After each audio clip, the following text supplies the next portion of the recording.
Mga kahops, welcome back sa Race Hoops Universe. Mainit na naman ang usapan sa PBA, at mukhang maagang gumagalaw ang TNT para sa future ng kanilang roster. Habang abala ang team sa playoffs at sa chemistry nila kasama ang import, may mga tahimik na galawan na palang nangyayari sa likod ng kamera. At kapag TNT ang usapan, alam nating hindi basta-basta ang mga galaw niyan.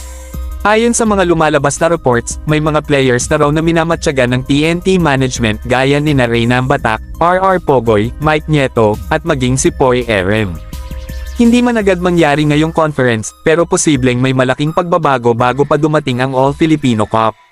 Napapansin na rin kasi ng TNT na kailangan na nilang maghanda para sa susunod na era ng team. Hindi na bumabate sina Jason Castro at RR Pogoy, at pareho na ring dumadaan sa injuries. Alam nating malaki ang naiambag nila sa prangkisa, pero reality ng basketball, darating talaga ang panahon ng transition. Kaya ang balitang gusto raw buuin ng TNT ay isang roster na punong-puno ng scoring guards. Isa sa mga pinakamainit na pangalan ngayon ay si Cedric Barefield. Sinasabing mas realistic daw siyang makuha ng TNT kumpara kay Alex Stockton na tumaas na ang value dahil sa solid niyang performances sa Converge. Imagine nyo na lang kung mabuo ang combo ni na Barefield at Jordan Heading sa backcourt. Puro shooters, puro scoring threats. Kapag nangyari yan, baka legit big man at athletic forward na lang ang kulang para maging sobrang delikado ng TNT sa mga susunod na conference.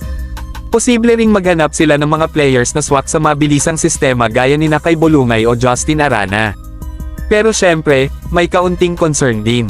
Kapag sobrang guard heavy ang lineup, kaya nitong tapatan ang mas malalaking frontline ng ibang teams.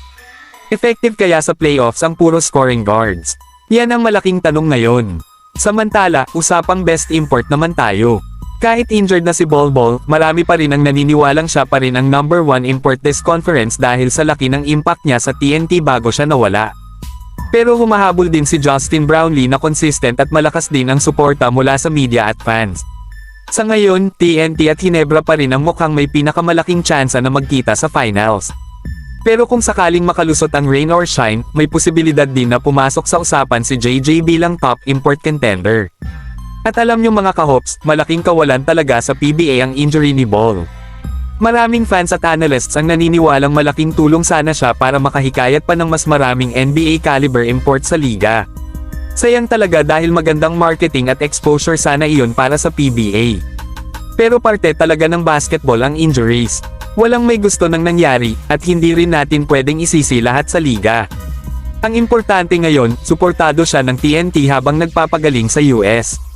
Kayo mga kahops, ano sa tingin nyo? Tama ba ang plano ng TNT na bumuo ng roster na puno ng scoring guards? At sino para sa inyo ang tunay na best import ng conference? Comment nyo lang sa baba dahil gusto kong malaman ang opinyon nyo.